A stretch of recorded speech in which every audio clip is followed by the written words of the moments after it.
Yeah, it looked like Rodney Wilson was trying to get the face up. Jalen Thomas, it appeared. And multiple flags just flying out, but just great pressure from Thomas. Just sliding through and great coverage coming from number 4, Ty Wood. As he's brought down, and a late hit and a push coming from Rodney Wilson. And then a few Capital City defenders getting involved, Harrison and Wood. So going to be interested to see if either the penalties might negate each other or if that's going to be coming back more on Capital City. Kind of hard to tell from our point of view. Yeah, I think it's a tough call. I think, you let the professionals and the officials make the decision, but I think they're going to be offsetting penalties because there obviously was some action from both of these teams. Let's hear it.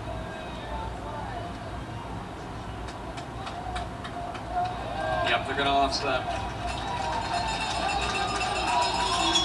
But the official will make the note in his notepad of who was assessed those unsportsmanlike conducts, because if you get 2, then you're in trouble. Not great once again. At least 4 for Jefferson City. Rodney Wilson getting one of those unsportsmanlike, but also keeping that eye on Cam Harrison and Ty Wood, 2 seniors that sometimes we do get some of those passes that Carroll can pick up, or that Carroll's been known to target from time to time too. And it is a rivalry game. You can't expect motions to not be chipping. Franklin and Harrison split out right. Jacobs tripped up at the line of scrimmage, picks up maybe 2 on the play as he plunged forward to get to the 45. Once again, just those little rushes that we've seen from Jacobs and Thomas, just trying to pull away from Jefferson City, has been Capital City's name of the game, especially for most of this season, as we've seen. Be interested to see if they're going to continue with it or if they want to go with 2 right. They stay consistent with 2 wide receivers split out to the right. And they give to Jacobs. He's got some room. Jacobs in a foot race to the end zone, and he finds it. Touchdown, Capital City. Back-to-back 45-yard runs. One by Hayden Carroll, and now Hurley Jacobs follows it up with his own to give Capital City their first lead of the night. And just great pressure coming in from the Capital City O-line, and Jacobs off to the races as Johnson couldn't try to stop him until it was too late. It doesn't matter, and 45 yards being that magic number for Capital City tonight. Joe Schaefer on for the extra point attempt. The kick is up. It's through the uprights, and it's good. Capital City has definitely found their stride here in the second half. They have dominated the time of possession. They've done what they've wanted to do on the offensive end. And at just the right time, Joe, they strike again. That they do, and once again, just trying to stay cool under pressure, which we noticed them being a little jittery in that first half, but now they're locked in.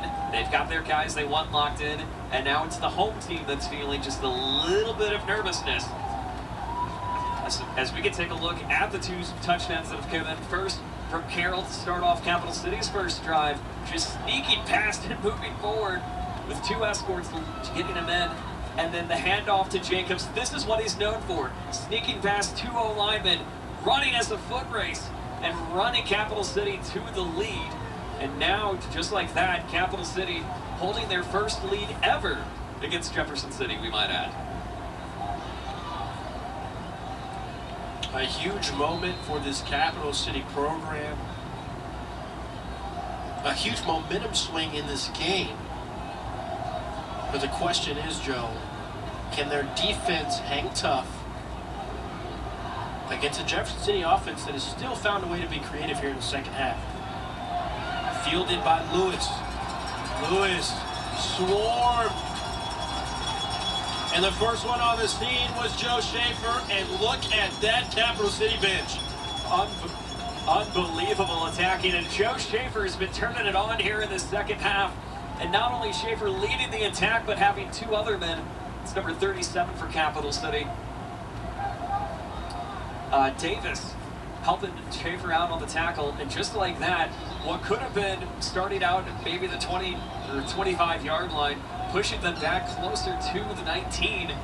And just like that, Capital City is riding the momentum, and they don't want to let go of it anytime soon. So the Jays have some work to do on 1st and 10 from their 20.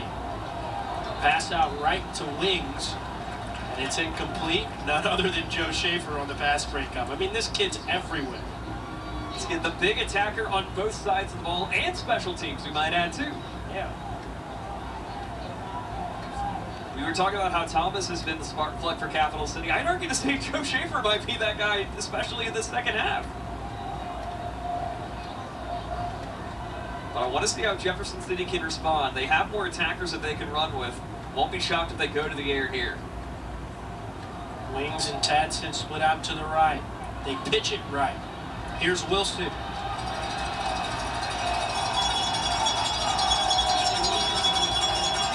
Matthew Wiegand on the stop in the backfield.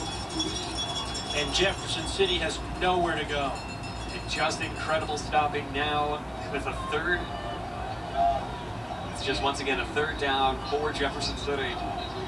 But as they're just continuing to push forward and forward, Capital City riding the momentum. The Jays, they have the Capital City fan section right in their ears, possibly unnerving them just a little bit. We saw the same thing with Capital City on the Jefferson City side earlier. And off to Wilson. Picks up about 4 on the play, but not enough for the first down. He was brought down from behind by Landon McNeil. And in comes the punting unit for Damon Wells' squad. And if you're Capital City, this is how you answer back so well after two just dynamite scoring plays to get you on the board. Can you follow up with that? Or do you want to take a little more control, especially on this next drive? Almost got a piece of it, did McNeil.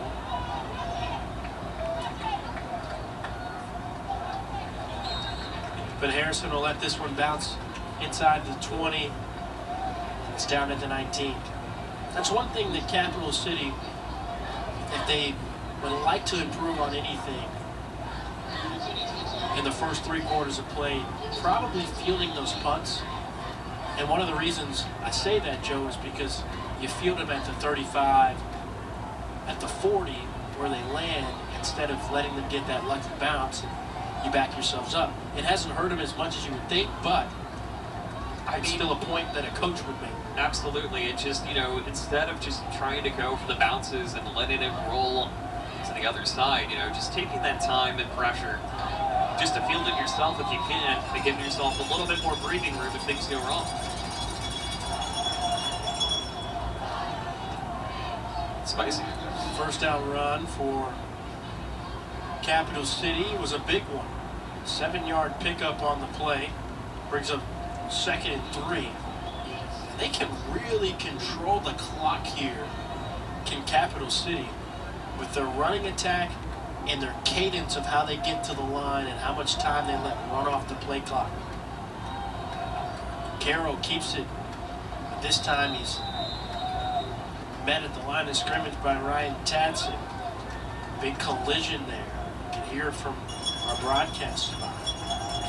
It's still going to be enough for a first, though, and just taking that time to just melt the clock a little bit, use your running attack, and really just give yourself some breathing room as, once again, the clock just continuing to run a little bit down. We're at 1:50 to go in the third. The thing that I've really loved about Capital City, though, in this second half, Cam, is just the unsuspecting plays that they've been using to score.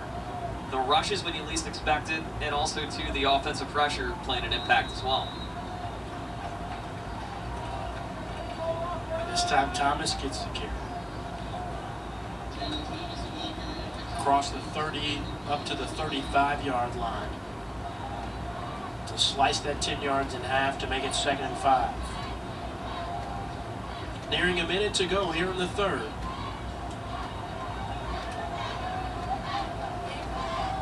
As Isaiah Franklin's going to quickly get off the field here. Does in time. Last thing you need is too many men. Carroll over the middle. Caught. What a catch by Brock Kinnon. The senior tight end getting in on the action. A little play action and dump it over the middle. unsuspecting players. That has been the motto for this third quarter for Capital City. And they do that again, this time in the hands of Kennan. And just like that, they're back in Jefferson City territory. Not at the 45 this time, though, but instead of 40. Well, Carroll completes his 7th pass of the season and eclipses the 200-yard mark. Here's Jalen Thomas trying to barrel his way to the first down marker, and he gets there. Now we're starting to see Capital City act with a little bit more of urgency in this third quarter. Not taking too much time in between plays and just taking the time of urgency and really firing on all momentum. I'd argue to say the offsetting unsportsmanlike. Would that have been a turning point in this game? Maybe? I think the turning point was the 4th and 1. Stopped by Capital City, then the 45-yard run by Hayden Carroll. I think that's what really spark-plugged this Capital City team. And I think that unsportsmanlike conduct penalty just started adding to the fire that's already been brewing as we end the third quarter of play here in Jefferson City at Atkins Stadium. The hometown team, the Capital City Cavaliers, at Atkins Stadium, lead by 7 as we move to the 4th and final quarter on MC22.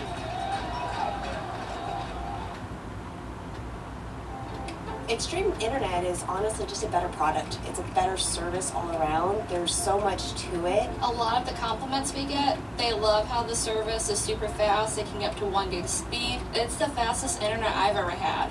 I would not want to go back to anyone else. The reliability of Mediacom's network is nearly 100%.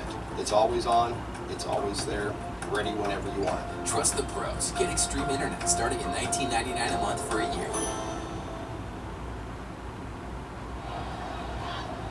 Well, there he is. Hurley Jacobs, the senior running back, has done it one more time. 4 straight games, make it 5 straight games. 5 straight 100-yard rushing games. 5 straight games with at least 1 touchdown. This kid is putting himself in the conversation for CMAC Player of the Year. Oh, no question. Oh, absolutely. I mean, he is the heart and soul of this Cavalier team, and really the reason why Capital City has had so much success this season. Now leading 14-7 going into the 4th. What if he tries to go for another one here? Carroll.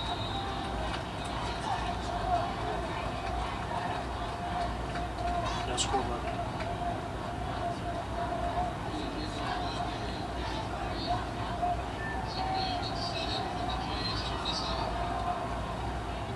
Harrison checks out. Carroll back in.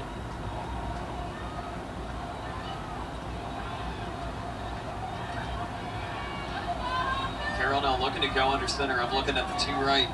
Alonzo Marks and Brock Kinnon spread out to the right. Instead, they use the spread offense to give Jalen Thomas a little room up the middle. And with that run, I believe that puts Thomas over the 100-yard mark himself. And, you know, Jalen Thomas just sneakily gets yardage throughout the course of the game. Then you look up in the 4th quarter and you're like, how's this kid got 100 yards already? I mean, once again, he's just, just the sneaky runner that Capital City, in the future of Capital City running, should we say, after Hurley Jacobs graduates next year, I wouldn't be shocked if we'd be yelling his name just for him to call more touchdowns down the road. 3rd and 3, Carroll keeps it, flips it to Thomas. Thomas with a stiff arm and barrels his way to the 12-yard line. What a great decisive play by Hayden Carroll. He could have tried to cut that back up the middle, but saw that Thomas had a little bit of room on the edge, enough to get the first down. And it didn't look like he felt maybe some pressure and just said, "What? Here you go." And just making a nice little run and pushing just a little bit forward to the spark plug in Thomas. So just like that, Carroll really trying to take more advantage. And now we see 2 left. Maybe Thomas to sneak it in again once more. 1st and 10. This time Jacobs gets the carry up to the 10-yard line.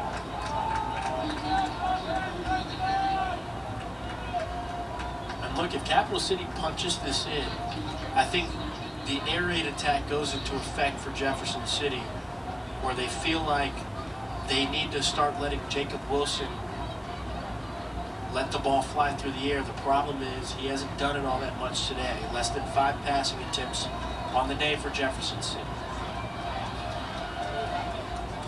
And he needs to get more touchdowns of the year, just straight up as well. Carroll with the quarterback keeper. On 2nd and 6, maybe picked up a yard on the play.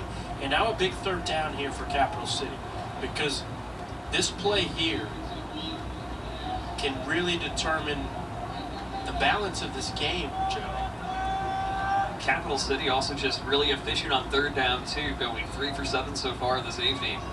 And just really what I've loved about this second half for the Cavaliers is just the unique play calling. You're seeing more play actions. You're seeing more sneak ups in the middles for Carroll instead of the normal run for Jacobs or Thomas.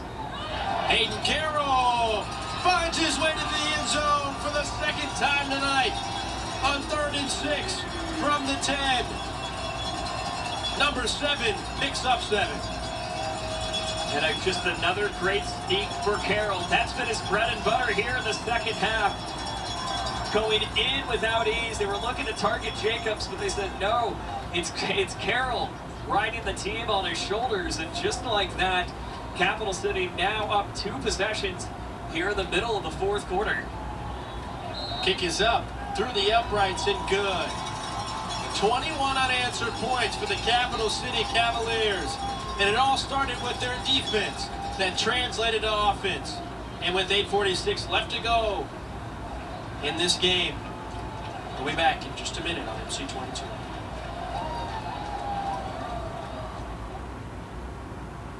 MC22 doesn't take a week off. Every week of the regular season, MC22 will bring you the biggest plays, the rising stars, and the best matchups in high school football. After the final play, catch the replay of the game Friday night at 10 p.m. with more replays Saturday, Sunday, and all week long. MC22 is the original home of full game coverage of high school sports.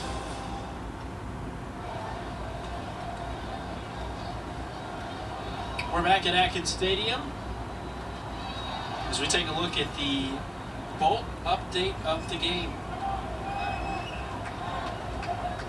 We take a look at these numbers too. Once again, rushing yards 298. It's been all Capital City here in the second half.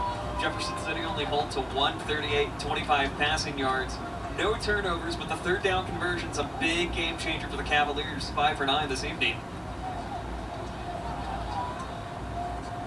Meanwhile, for Jefferson City, 0-3 on the 3rd down conversions. It's been an Achilles heel for them this evening.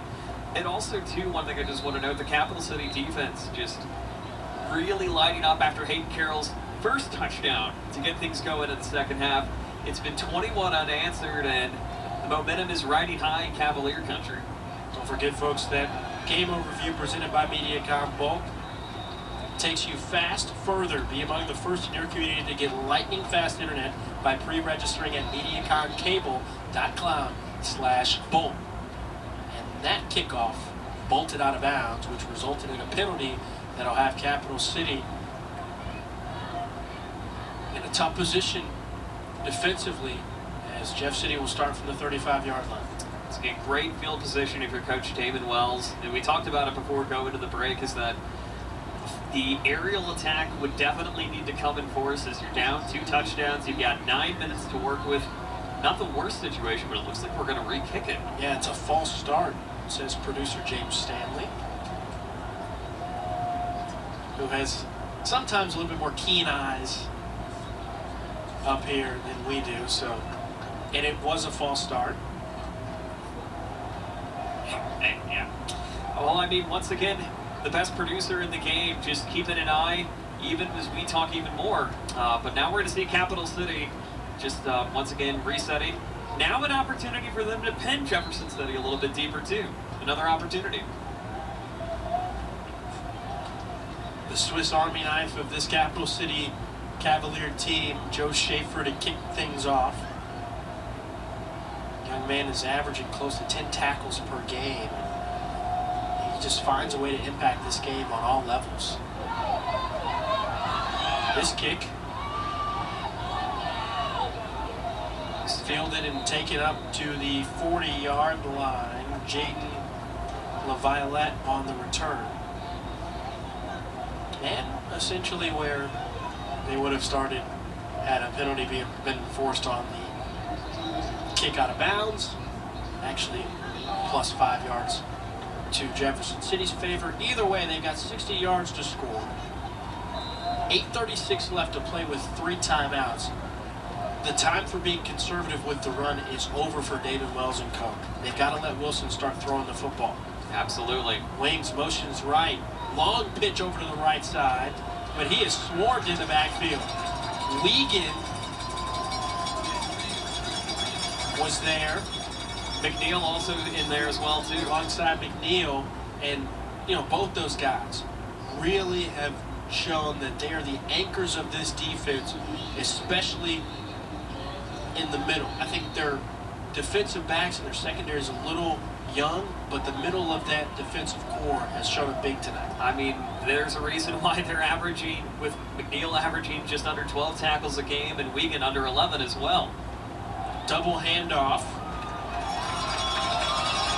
And they just keep on coming. Again, McDaniel and Wiegand in the backfield. They're just continuing to just bully the Jays more and more. And again, that third down for Jefferson City, not been kind to them in the second half. Still 0 for 3 as it stands right now. Well, now you're in 4-down territory, Joe. And there's no option but to try to figure this out here on the next 2 plays. It is crunch time. Jefferson City has to find an answer, but Damon Wells wants to talk it over first. Burns his first Tarts timeout of the half.